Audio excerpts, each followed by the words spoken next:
brought here so that I can interrogate you, Professor Oak. This will be easy if you talk. You know of the mysterious viral life form known as Pokerus, do you not? Don't give me that. I know you know about it. So, like, what the hell is the deal with Pokerus?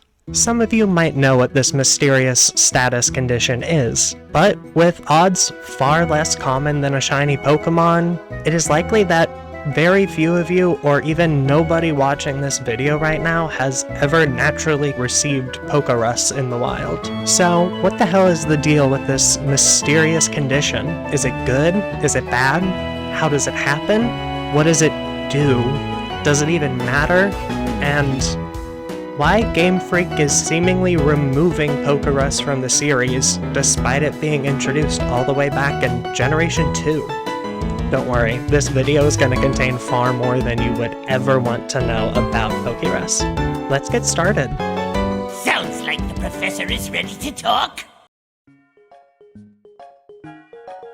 So, let's say that you're a Pokemon trainer running around in Generation 2. You have decided that you want to grind up your sweet little Pineco into the true beast we all know he can be. So after finishing some stuff in Goldenrod City, you head to the nearby Route 35 and start grinding on the local Nidoran population. After a little while, your precious Pineco is all beaten up, so you decide to take him back to the Pokemon Center. And after handing him over to Nurse Joy to be healed, she notices something odd, and you'll get this piece of dialogue from her.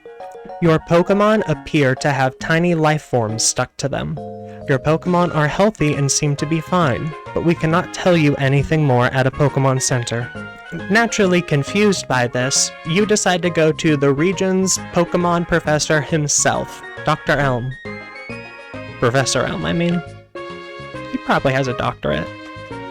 Are there doctorates in the Pokemon world? So, when you call Professor Elm to talk about your bug boy and what's up with the little things all over him, this is what Professor Elm himself has to say. Hello, player? I discovered an odd thing. Apparently there's something called Pokerus that infects Pokemon. Yes, it is like a virus. So it is called Pokerus. It multiplies fast and infects other Pokemon too, but that's all. It doesn't seem to do anything and it goes away over time. I guess it's nothing to worry about. Bye. So, you heard it. Mr. Pokemon in the game himself said it's nothing to worry about, it doesn't do anything, and we can just move on with our lives. Video over.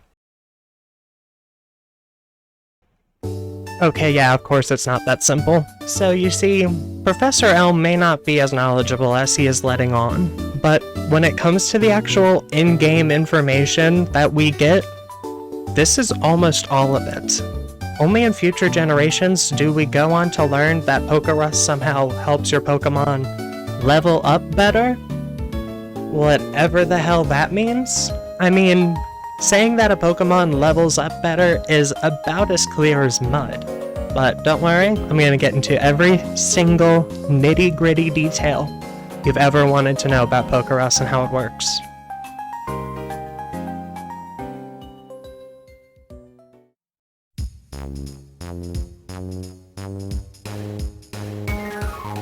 So let's go back to our sweet Pineco. What does it mean for him now that he is infected? We know that he is going to be leveling up better, but what does that really mean? Does it take less XP to level up? Does he gain friendship values faster? Does it somehow learn a new unique move? Or maybe its ability gets buffed or something? Nope. What it actually does is so much better than that, as long as you know how to take advantage of it. Okay, drum roll please. You get doubled EVs. EVs. Not EVs. EVs, like the letters. Okay, yeah, so there's a couple reactions you might have had to that. Either you don't know what the hell I'm talking about, you kinda know what I'm talking about, and you don't care whatsoever, or you're a competitive player and you've had the reaction of your mouth watering or your head aching. Since this is going to be a long video covering a lot of things about Pokerus, I'm not going to go into every possible thing you need to know about EVs, There are better videos for that and all its nitty-gritty details. We're focusing mainly on Pokerus. However, since what it does is linked to EVs, I gotta give you guys an explanation so you know what's going on. So, what are EVs and why is doubling their gains a big deal? I have a handy-dandy EV and Stout EV calculator here to help explain and crunch some numbers for you guys, so let's get into this. Our level 10 Pineco, with its naughty nature and absolutely nothing in its EVs, has a stat line that looks like this: 30 HP, 19 attack, 23 defense, 12 special attack, 12 special defense, and 8 speed. Now, Pineco is already a physical attacker, and our naughty nature boosts that even more. How do we go about boosting his attack value higher than what his nature does? Okay, so every time you defeat a Pokemon, you get experience. Obviously, we've all seen this little bar go up before, but this isn't the only place where you gain points for defeating Pokemon. On Level Up, we've all seen this graphic of numbers going up. So, what makes different numbers go up on Level Up than others? Besides your Pokemon base stats, it's effort values, shortened EVs. That's where we got EVs earlier, effort values. To condense it down for simplicity's sake, if you get attack EVs, eventually your attack will go up higher. EVs and speed, your speed goes higher. It's that simple. Most of the time, you're going to have a stat starting in 0 with its EVs, but these numbers will go up as you battle different wild Pokemon. Now, when each Pokemon is defeated, it gives you points in one or more specified stats. Let's go ahead and look at the EVs that we gained from beating those Nidoran earlier. As we can see, defeating a Nidoran gives us 1 attack EV for each one defeated. Let's do a little bit of math here. I'm going to show you what it looks like leveling up from level 10 to level 11, having nothing in your EVs. There's nothing really to write home about.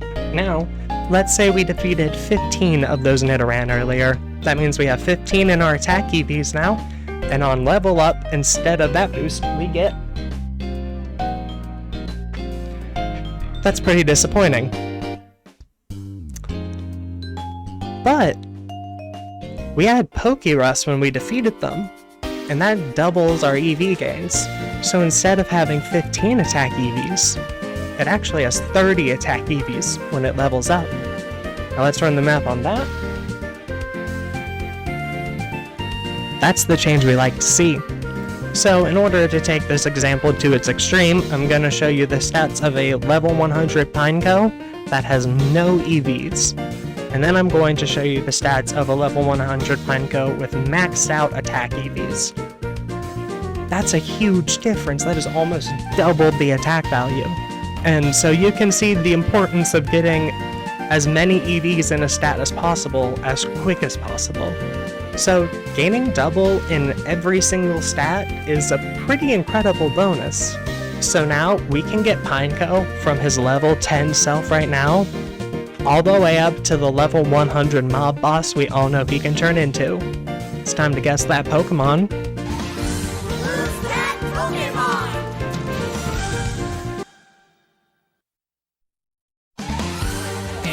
That's right, it's Pineco just level 100 with EVs. Who's Fortress? I don't know her.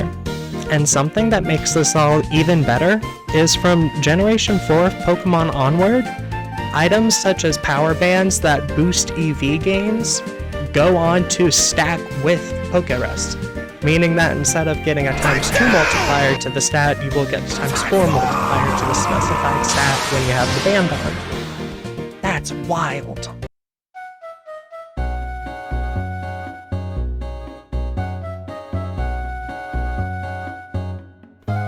Let's go back to what Professor Elm said about it being virus-like. So, what I mean is if an infected Pokemon is in your party, it can spread it to other Pokemon in your party, meaning you can get this doubled stat gain on everybody in your party. Having doubled EV gains on all of your Pokemon is pretty incredible. Is there a downside? Kinda. Unlike other status conditions, Pokerus cannot be cured through the use of items or by being healed at a Poke Center. Instead, the only way to cure Pokerus is for the Pokemon's own immune system to fight it off naturally. As a result, this means you have 1 to 4 days before your Pokemon is cured of it, but you can heal it as much as you want in the meantime, which means you can get as much training as possible in. There are methods for delaying this recovery timeline that I'll get to later. Now, when a Pokemon recovers from Pokerus, it can no longer infect others with it. Obviously, because it's recovered. You'll be able to tell when your Pokemon is cured because the icon denoting it being infected will go from this to this. So, what else changes when the Pokemon is cured? I mean, you'd presume that whenever the virus leaves, so does the effect of it, right? For some reason, that's not the case. A Pokemon that's been infected with Pokerus, even after being cured, will permanently gain doubled EVs from battle. So really, the only downside to being cured of Pokerus is the fact that you can't spread it anymore. Otherwise, you still get to reap the benefits, and there's no downside. Once a Pokemon has cured itself, it can no longer be infected with Pokerus again. Coming up a little bit later in the video, we're going to go over the odds of Pokerus, the odds of spreading it, the different strains of it that there are, and some of the math behind it all. Disclaimer. Formulas and calculations were based on Gen 5 onward due to it being the most relevant to the current discussion, as well as bugs and programming oversights taking a few generations after Gold, Silver, and Crystal to iron out. Did you like the mineral pun? Okay, getting into the nitty-gritty. First off, how lucky were we to even contract Pokerus in the first place? I mean, shinies were introduced in the same generation, and they had odds of over 1 in 8,000, so how much harder could Pokerus have really been to get? It is instead 1 in 21,845, approximately, give or take. Essentially meaning it is over 2.5 times easier to find a shiny Pokemon than it is to contract Pokerus. However, once we've caught it from the wild, going on to spread it is a significantly easier task. After any given battle, your Pokemon who's infected will have a 1 in 3 chance in order to spread it to other members adjacent to it in your party. So the most effective method of spreading Pokerus seems to be placing your Pokemon in the 3rd party slot, and then just grinding through some low-level battles real quick till everyone's infected. So, a little bit more about Pokerus. It comes in 4 flavors. Pokerus A, B, C, and D. When a Pokemon is infected, the game rolls 2 numbers. One number is going to decide the strain of Pokerus, and the next number goes on to decide the amount of days it will have the virus before it is cured. We will call the strain in this situation value X, and we will call the days left Y. Every Pokemon is going to start off with the default value of 0, 0, meaning strain 0, 0 days left remaining. If this X is anything other than 0, the game knows that you have been infected before. If the Y is anything other than 0, you are currently contagious with Pokerus. Whenever a Pokemon becomes infected, it goes on to inherit both the strain and the days remaining from the person who infected it. So, yeah. So we can lie out the values for the different strains. Strain A consists of the values 0, 4, 8, and 12. Strain B is 1, 5, 9, and 13. C is 2, 6, 10, and 14. Strain D is 3, 7, 11, and 15. Okay, so we have all these different strains laid out. But what do they do? From what I gather, the value of the strain directly goes on to determine how many days your Pokemon will be infected, using this formula right here. Y equals X modulo 4 plus 1. Now there are probably plenty of people in this audience who don't know what modulo is. Essentially, it is the whole number remainder after division. So, 4 divided by 2, there's no remainder. It's even, so the modulo would be 0. However, 4 divided by 3, there's a remainder of 1. So, that's modulo for you. Blah blah blah blah blah. Of course, the blah blah blah blah blog. Wow. It's 2023. Plug the symbol in the calculator and get the number. We can plug in a few example values in there and see which things, how many days pop out. Now, is there any way in-game to figure out what strain you have? No, not without counting out how many days it takes for your Pokemon to get cured. Then you can figure out the type of strain, but not the exact value in which you contracted the strain with. This can be viewed in programs such as PKHex. But this is a useful virus. It doesn't matter how long it's going to stick around, we want to maximize that length so we can spread it to as many Pokemon as possible. So, let's go ahead and cover methods of delay.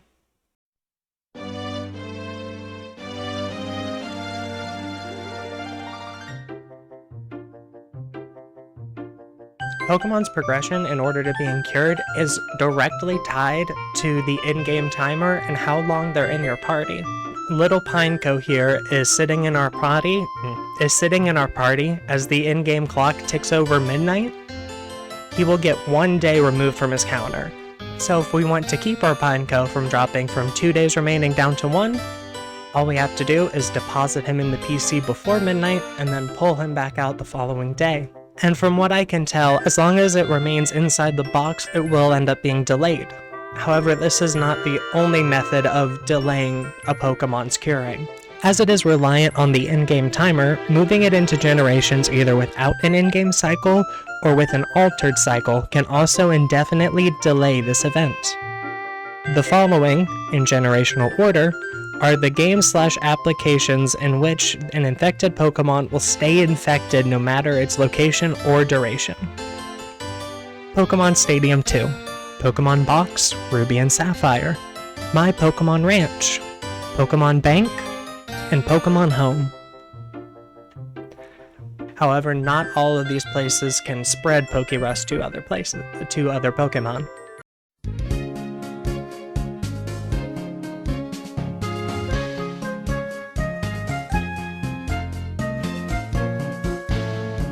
Now, the first sign something was up with Pokerus was when it was surprisingly absent from Pokemon Let's Go Eevee and Pikachu. While they weren't conventional games, they're still very much arguably mainline games despite their spin-off-y appearance. Even though not including Pokerus was weird, the unconventional nature of the game made it excusable or forgettable that there was no Pokerus. And then after a little time went on, Sword and Shield was there, had Pokerus again, BDSP had Pokerus, so we had nothing to worry about, right? Well, Legends Arceus came out. Pokerus is in Legends Arceus, technically, but it's not really there anymore. There's no natural way to contract it in-game. It is impossible to spread in-game. So unless you're bringing it in from the outside, you are never even going to see it in this title. Is it even worth all that trouble to bring in a Pokemon that has it to not be able to spread it to anything? The main benefit to having Pokerus in PLA, you can finally bring out and play with your infected Pokemon in all of their adorable glory. That is now 2 games with Pokerus not there. However, they are also the most spin-off-y and unconventional mainline games. So again, Pokerus not being there was odd, but it was easy to overlook or to not draw any conclusions from. The real death knell for Pokerus seems to be with the release of Pokemon Scarlet and Violet. Pokerus is gone. G-O-N-E, gone from this title. There is no icon, no spreading, no EV gains, no contracting, no nothing. There is no Pokerus in these games. So why are these changes happening? Is GameFreak forgetting Pokerus? Are they deliberately trying to phase it out? Well, I have a couple theories, and I'll get to which ones I think are the most likely. From what I can tell, there's no way they forgot about it. This is completely intentional. In Legends Arceus, when it has basically no effect whatsoever, technically you still gain double EVs, but it is not shown, which is odd. From what I can tell, no, they did not forget about it. This is intentional.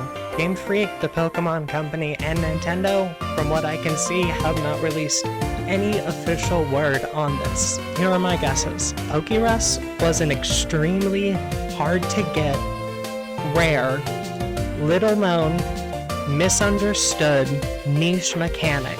And anytime it was discussed, it was talked about in the vaguest terms possible. From the outset, it seemed like it had intention, with different strains to build upon, having doubled EV gains, and the ability to spread it. It seemed like this mechanic had such interesting potential. But then it never evolved from there. Haha, get it? They could have done so many things with the different strains. Different strains affect different Pokemon, or affect different stats, or maybe one strain is negative but the others are positive. There's a million different directions they could have taken Pokerus, and they did nothing. This is a mechanic that was left underdeveloped and over-obscured by its creators. It's a mechanic that is incredibly overcomplicated for no reason. They have 15 different values correlating to 5 different strains that go on to determine 4 different strains, and all that matters is how many days it lasts.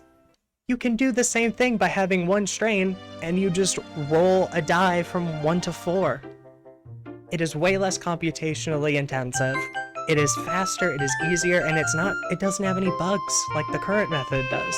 It seems like the only reason they would make this system this complicated was with plans to develop it further. But with that never coming to fruition, it seems natural to abandon this mechanic. And not only to add to the confusion, but when a Pokemon is cured, it's not really cured, is it? It still has the effects of the virus, it still has the icon. It just doesn't spread it. My next point? More systems are being experimented with and introduced that make Pokerus somewhat obsolete. Items like power bands, things like super and hyper training, items like vitamins, feathers, mints to change your Pokemon to more optimal natures, the EV stone things they added to Legends Arceus. Hell, the Macho Brace is just Pokerus in a held item if you're willing to take the speed cut. But if wearing weighted clothing in order to train harder is good enough for Goku and Piccolo, it's good enough for you and your sassy Sneasel. They just continue to add and improve clearer and less convoluted systems to do the same things Pokerus already did. Now, this one is short, and personally I think the least likely to have an impact on it. I have noticed a stigma in the community in which Pokemon with Pokerus are treated with the knee-jerk reaction of being hacked. Many people have grinded for it and got it completely naturally, and credit to them. However, if you receive a Pokerus infected Weasel over Wonder Trade, I bet you anything, your first thought was that it was hacked and you went to see what its original trainer was. Now, allegedly, one of the reasons Pokerus might be being removed is because of the COVID-19 pandemic. With new games releasing, I can understand why Nintendo, GameFreak, and the Pokemon Company didn't want to have headlines going like, how to get this obscure virus in Pokemon, or is this virus actually beneficial? Or Nintendo encouraging spreading viruses to Pokemon? So discouraging active discourse on helpful viruses and where to find them probably was kind of high on their priority list. However, if this is the only reason behind the removal, I would expect to see Pokerus return in 2, maybe 3 generations from now. In my opinion, it is all of these things combined. With things ready to take its place, possible public associations with a pandemic, and hacked Pokemon, this system seemed doomed to be taken out. The unfocused, underdeveloped, and overly obscured system behind Pokerus seems like a no-brainer to be removed altogether from where I stand. Honestly, I don't think we will see Pokerus return in the series. Maybe something will come along as a spiritual successor down the line, like a microscopic Pokemon that can Dondozo Tatsugiri deal with any member of your party or something. I don't know.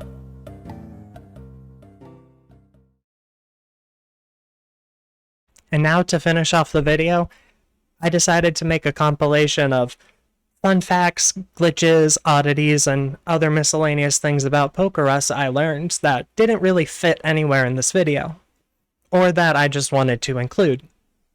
Also, I think it'd be funny to do it in the Did You Know Gaming style. So I think I'm going to read it in the Did You Know Gaming style.